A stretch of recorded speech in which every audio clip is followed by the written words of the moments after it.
علاقمندان آموزش زبان روسی از طریق ویدیو.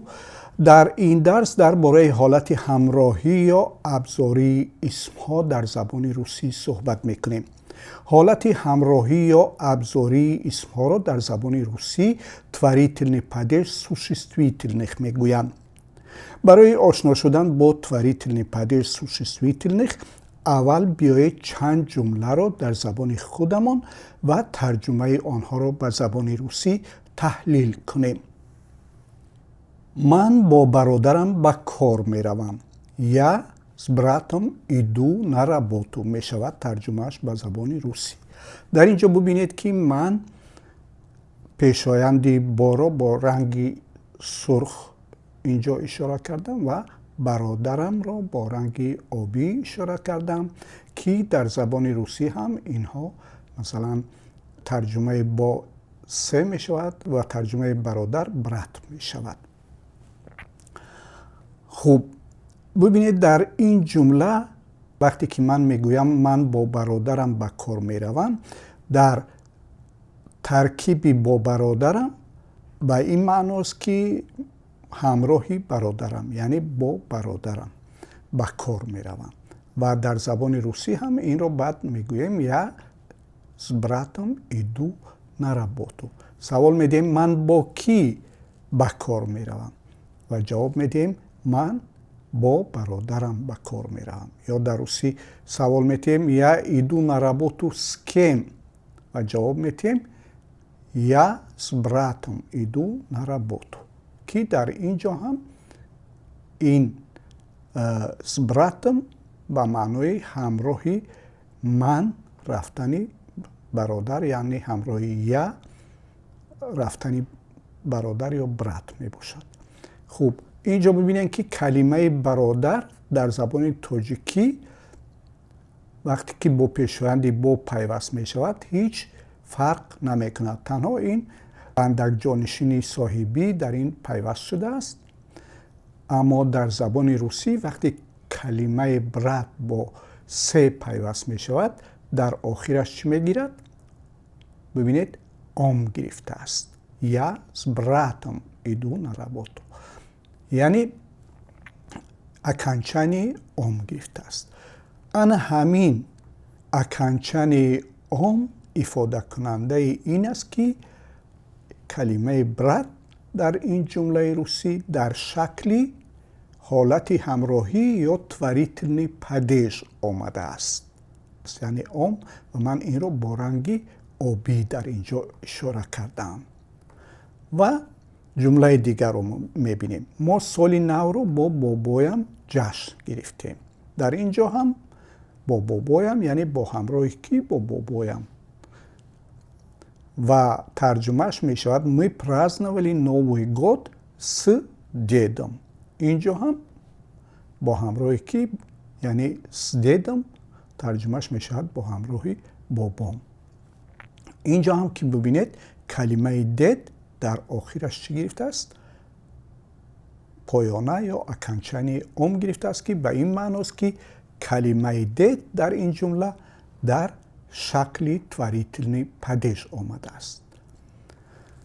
شما شاید از اینجا یک خلاصه برآورده باشید که یعنی یکی از نشانه های این که کلمه روسی در شکل تворительный падеж می آید این است که با پیشایندی سه یعنی با پیشایندی با پیوست می شود. خب اینجا ببینید متن با قلم نوشته شده است که ترجمهش می شود تکست написан карандашом. اینجا اگر ببینید متن با چی نوشته شده است سوال میتیم. جواب میتیم که با قلم نوشته شده است. یعنی در اینجا قلم افزار است که متن با آن نوشته شده است. برای همین هم تворительный падеж رو به زبان ما حالت همراهی یا حالت ابزاری یعنی ببینید قلم در اینجا ابزار یا افزار است و ترجمهش میشد تکست написан карандашом. اینجا هم که میبینید یعنی با واسطه چی نوشته شده است؟ با واسطه قلم. یعنی اینجا افزار رو ifade کرده است. کلمه کرندش و پایانه یا اکانچانی چی گرفته است؟ ام. یا متن با خودکار نوشته شده است که ترجمهش میشه تکست نپیسن روچکای. خب اینجا هم اگر توجه کرده باشید یعنی با چی نوشته شده است؟ با خودکار. خودکار در اینجا چیست؟ افزار یا وسیله است و روچکای این هم چی است؟ وسیله است و به خاطر اینکه وسیله باشد نشانه اینکه این وسیله هست پایانه چی گرفته است؟ آی گرفته است. روچکا و اش میافتد و چی میگیرد؟ به جای آی میگیرد. یا درخت را با تبر بریدن که ترجمهش میشود دره و روبیلی تپرم. اینجا هم یعنی با چی بریدن درخت را؟ با تبر بریدن. اینجا معنای افزار را دارد تبر. و در زبان روسی هم که میبینیم دره و روبیلی تپرم. در اینجا ببینید تبر هیچ فرق نکرده است در زبان ما، اما در زبان روسی چی گرفته است؟ پایانه ام گرفته است که این پایانه ام به این معنی است که این کلمه در حالتی چی؟ همراهی یا ابزاری در شکل тварительный падеж آمده است. یا بیمار را با ماشین آوردن. больного привезли машиной. یعنی سوال میدیم که بیمار را با چی آوردن؟ بیمار را با ماشین آوردن. ماشین اینجا ابزار یا وسیله است. больного привезли чем? больного привезли машиной. اینجا هم کلمه ماشینی به معنای واسطه یا افزار است که بیمار رو به واسطه آن به مثلا جای بردن یا به بیمارستان یا به جای دیگر. اینجا هم در شکل тварительный падеж میآید و به خاطر اینکه در شکل тварительный падеж بیاید باید پایانه چی گیرد؟ آی یا اکانچانی آی بگیرد. باید توجه کرد که چگونگی اکانچانی اسم‌ها در тварительный падеж مثل падеж‌های دیگر قبل از همه با جنسیت آنها یعنی اینکه جنسیت مردانه مذکر یا مسکوی رود به زبان روسی، جنسیت زنانه یا مؤنث که به زبان روسی ژنسکی رود میشود و جنسیت خونسا یا سردنی رود به زبان روسی میشود هستند وابسته است. اسم‌ها در тварительный падеж جواب است به سوال‌های با کی و با چی که به روسی سکم و چم یا کم و چم می شوند. حالا بیایید چند اسم دارای جنسیت مردانه یا موسکوی را ببینیم که با هم صدا تمام می شوند. در тварительный падеж چی پایانه یا اکانچانی دارند. مثلا این جمله رو می بینیم. Я разговаривал с соседом. ترجمهش می شود من با همسایه صحبت می کردم. و همان گونه که میبینید در اینجا هم کلمه ساسد که در تاجیکی همسایه است، همسایه ببینید هیچ تغییری نکرده است، اما در روسی آن تغییر میکند و در آخرش چی میگیرد؟ پایانه ام یا اکانچانی ام میگیرد. یا за базаром построили ресторан. در پس بازار رستوران ساختن که در اینجا هم کلمه بازار که ببینید با پیشایندی زا آمده است و در شکل тварительный падеж آمده окончание ом یا پایانه ом گرفته است. Мой брат работает инженером. سوال میدیم мой брат работает кем؟ میگیم мой брат работает инженером که ترجمهش میشود برادر من مهندس است. اینجا ببینید که کلمه انژینر که به زبان ما مهندس است در آخرش پایانه چی گرفته است؟ ام گرفته است و این نشانه این است که در شکل тварительный падеж آمده است. یا انا болеет гепатитом که ترجمهش میشود او بیماری زردی دارد. انا болеет чем؟ انا болеет гепатитом. و ببینید که اینجا کلمه گپاتیت پایانه یا چی اکانچانی ام گرفته است و با همین дар шакли творителни падеж омадааст. акнун биёед бубинем ки аз кадом нишонаҳо мефаҳмем ки исм дар шакли творителни падеж омадааст. якум нишона пешояндҳое ки пеш аз калима омадаанд. мисолҳо бо пешояндҳоро биёед мебинем. китоб дар болои миз аст. ин ҷумларо мебинем ва мебинем книга находится над столом, ки дар болои ба забони русӣ мешавад чӣ? над. ва миз мешавад стол. вақте ки исм бо пешоянди над меояд, дар шакли чӣ меояд? творителни падеж меояд ва поёнаи чӣ мегирад? творителни падежро мегирад, ки окончанияи ом аст. кӯдакон дар пеши мактаб ҷамъ шуданд, ки тарҷумааш мешавад дети собрались перед школой. дар пеши тарҷумааш мешавад перед ва мактаб мешавад школой. ҳамон гуна ки мебинед, вақте ки исм бо пешоянди перед меояд дар забони русӣ, дар шакли чӣ меояд? дар шакли творителни падеж. ва чиро мегирад? поёна ё окончание, ки инҷо ой аст, мегирад.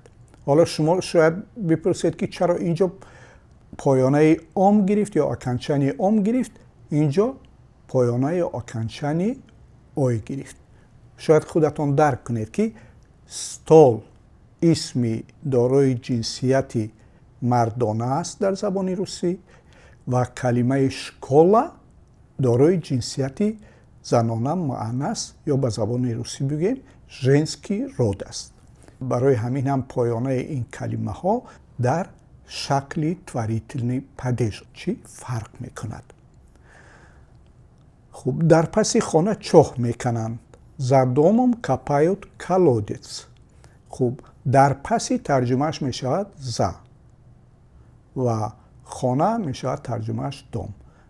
вақте ки дом бо пешоянди за меояд, дар шакли чӣ бояд биёд? творителни падеж биёяд ва поёнаи чӣ? творителни падежро бигирад, ки ом аст. ё истгоҳ дар байни мактаб ва гардиш аст, ки тарҷумааш мешавад остановка находится между школой и поворотом. хуб, бибинед, дар байни тарҷумааш мешавад между ва мактаб школа аст ва гардиш поворот мешавад. аммо школа ва поворот дар ин ҷумла чӣ? дар шакли творителни падеж омада ва поёнаи окончанияи творителни падежро, ки инҷо ой аст ва инҷо ом аст, гирифтаанд. яъне вақте ки бо пешоянди между исмҳо меоянд, чӣ? дар шакли творителни падеж меоянд. ё инҷо бибинед, дар зери баҳр кони газ ёфтанд. ин ҷумла мегӯяд, ки тарҷумааш мешавад под морем нашли месторождение газа. дар зери тарҷумааш мешавад под, баҳр тарҷумааш мешавад море ва вақте ки калимаи море бо пешоянди под омадааст, поёнаи м гирифтааст ё окончанияи м гирифтааст, ки нишонаи он аст, ки дар шакли творителни падеж омадааст. нишонаи дигари ин ки исмҳои забони русӣ дар шакли творителни падеж омадаанд, ин ҳамроҳ будани онҳо бо баъзе феълҳо ҳаст. мо аз рӯи ин феълҳо муайян карда метавонем ки исме ки бо онҳо пайваст шудааст дар шакли творителни падеж омадааст. ва ҳоло ба ин мисолҳо таваҷҷӯҳ кунед. масалан, инҷо бибинед, мегӯяд бит, кем, чем, яъне будан ки. ҷавоб медиҳад бит доктором, яъне доктор будан ё пизишк будан. бит доктором, вақте калимаи доктор бо калимаи бит пайваст мешавад ва ба саволи кем ҷавоб мешавад, калимаи доктор дар шакли творителни падеж меояд ва дар охираш поёна ё окончанияи творителни падежро мегирад. ё стать кем. стать اکونومیستم یعنی چی شدن؟ اقتصاددان شدن است. یعنی کلمه اکونومیست وقتی که با فعل استیت پیوست می شود به سوال کم جواب می شود، در آن صورت در شکل تواریتلنی پدیش می آید و در آخرش پایانه تواریتلنی پدیش رو که من اینها رو همش در این مثال ها با رنگ آبی برایتان نشان دادم می گیرد و یا این پایانه یا اکنچنی تواریتلنی پدیش است. همینطور این اسم ها را لطفاً نظر بکنید و بخوانید و خودتان خلاصه برای ترجمهشان به عهده شما به خاطر اینکه درسمون کوتاه تر شود. ترجمه یعنی این فعل ها و توجه کنید که این اسم ها همشون در شکل چی آمدن؟ تواریتلنی پدیش آمدن. اینجا هم فعل های دیگری رو میبینید که اونها با اسم پیوست شدن و اسم در شکل چی؟ داتلنی پدیش آمده است. یعنی اسم های زبان روسی با فعل های زبان روسی پیوست شدن. خب پیشتر گفتیم که سوال اساسی که مربوط به آمدن کلمه ها در شکل تواریتلنی پدیش است سوال های کم و چم یا سکم یا شچم است. خب اینجا اچم است که البته با فعل گواریت این هم می آید یعنی سوال می شود، اما این به شکل آمدن اسم در تواریتلنی پدیش ربط ندارد و این بیشتر ربط میگیرد به پردلوژنوی پدیش که در درس‌های بعدی ما با شما درباره پردلوژنوی پدیش هم صحبت خواهیم کرد. همین گونه همه این اسم‌ها همشون در چی شکل تواریتلنی پدیش آمدن و شما هم لطفاً این مثال ها را ترجمه کنید و به یاد بگیرید که این کلمه ها مثلا در شکل تواریتلنی پدیش با چی پایانه یا اکنچنی می آیند. برای اینکه پایانه های اسم ها در تواریتلنی پدیش به یادتون بهتر بماند من این جدول رو برایتون تهیه کردم و نشان دادم که مثلا اسم های جنسیتی مردانه یا جنسیتی خونسا یا جنسیتی زنانه وقتی که در حالت تواریتلنی پدیش می آیند پایانه هایشان از همدیگر فرق دارد. این شما این جدول رو لطفاً از یاد بکنید و به یادتان بگیرید که پایانه های اسم های جنسیتی مردانه، اسم های جنسیتی خونسا و اسم های جنسیتی زنانه در تواریتلنی پدیش کدام هایند. مثلا اینجا من آوردم اسم های جنسیتی مردانه با پایانه همصدا که اسم هایی هستند که با همصدا تمام شدن. برات، ستول و توار این همصدا ها هستند که ت، ل و ر که این اسم ها با همین چیز همصدا ها تمام شدن. وقتی که اسم های جنسیتی مردانه با پایانه همصدا تمام می شوند در آن صورت در شکل تواریتلنی پدیش پایانه اشان چی می شود؟ ام. یعنی چی؟ س براتم یعنی با برادرم. سو ستالوم یا پت ستالوم اونجا مثال آورده بودیم گفته بودیم و چی؟ س توارم که توار اینجا معناش مال است. همه اینها در شکل تواریتلنی پدیش پایانه اشان چی بوده است؟ ام بوده است. و اسم های جنسیتی خونسا با پایانه ی و آ اینجا میبینیم که کلمه های سانس، زدانی و تپلا هست که سانس آفتاب، زدانی ساختمان یا امارت و تپلا گرمی است و وقتی که در شکل تواریتلنی پدیش میآیند چی میگیرن؟ پایانه در آخرشان چی؟ ام میگیرن. همش در اینجا با رنگ آبی برایتون من افاده کردم این رو. یعنی چی؟ با آفتاب وقتی که میگوییم به زبان روسی میشود س سانسم، س زدانیم یا پرد زدانیم در شکل تواریتلنی پدیش میآید و پایانه چی میگیرد؟ ام میگیرد. این اسمی که دارای جنسیتی خونسا است. یا کلمه تپلا هم ستیپلوم وقتی که میگوییم با پیشایند س در آخرش چی میگیرد؟ پایانه یا اکنچنی ام میگیرد. حالا ببینیم که اسم های جنسیتی خونسا با پایانه میا در вақте ки дар ҳолати творительни падеж меоянд чӣ поёна ё окончание мегиранд. инҷо исми время ҳаст ки маънояш вақт аст ва ин ҳам исми знамя ки маънояш парчам ё байрақ аст. ин шаклашон дар именительни падеж аст ва ин ҳам дар творительни падеж. мебинем ки поёнаашон дар творительни падеж чӣ мешавад? нем ё окончанияшон нем мешавад.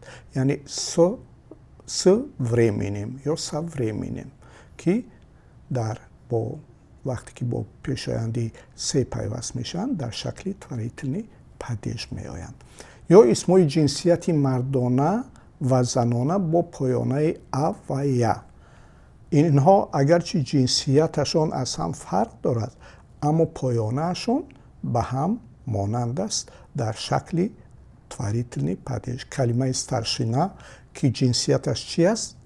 мардона аст ва калимаи дядя ҳам ки ҷинсияташ мардона аст, калимаи сестра ки ҷинсияташ занона аст, няня ҷинсияташ занона аст ва армия ҷинсияташ занона аст. ана бубинед ки инҳо сарфи назар аз ин ки ҷинсияташон фарқ мекунанд,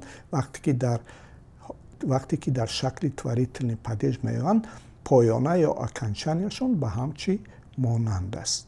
масалан мегӯем старшиной, сестрой ё дядей, няней, армияи ҳамашон ин поёнаҳои ба ҳам монандро гирифтаанд ё окончанияҳои ба ҳам монандро дар творительни падеж гирифтаанд. ин қоидаҳое ки дар ин ҷадвалҳо оварда шудааст ба ҳамаи исмҳои ҷинсияти занона, исмҳои ҷинсияти хунсо ва исмҳои ҷинсияти мардона ки шабеҳи ҳам ҳастанд дахл дорад. ва инҷо ҳам мебинед шумо дар ин ҷадвал ки исмҳои ҷинсияти занона бо поёнаи чиз аломати ҷудоӣ ки дар шакли именительни падеж ки шакли аслияшон аст ба ин шакл оварда шудаанд ва дар шакли творительни падеж ин шаклро гирифтанд. бибинед бол ҳамун бол аст. вақте дар шакли творительни падеж меояд, якта ҳарфи ю мегирад. исмҳои ҷинсияти занонае ки бо поёнаи чӣ аломати ҷудоӣ ё мягкий знак тамом мешаванд. ин ба ҳамаи исмҳои ҳамин гурӯҳи ҷинсияти занонаи забони русӣ дахл дорад ин қоида. ё исмҳои ҷинсияти мардона бо поёнаи аломати ҷудоӣ.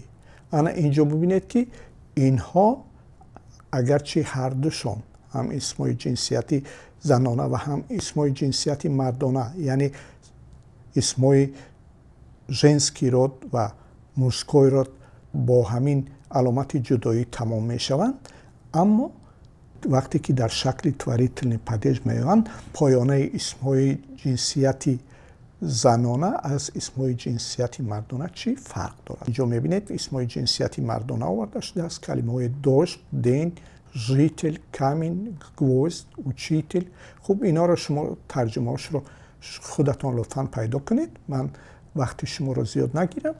ва вақте ки инҳо дар шакли творительни падеж меоянд, ден мешавад дошт мешавад даждём, ден мешавад нём, житель мешавад жителем, камин мешавад камнем, гвозд мешавад гвоздём, учитель мешавад учителем. бибинед инҷо ё м мегиранд инҳо ё ём мегиранд ки ина бояд дар ёдатон ҳар калимаро алоҳида бигиред ки кадомро мегирад. дар творительни падеж исмҳои ҷинсияти занона масалан ин поёнаро мегиранд, ю мегиранд ва исмҳои ҷинсияти мардона поёнаи ём ё м мегиранд. хуб дӯстон, ба таври хулас дарси имрӯзамон дар бораи ана ҳамин творительни падеж буд.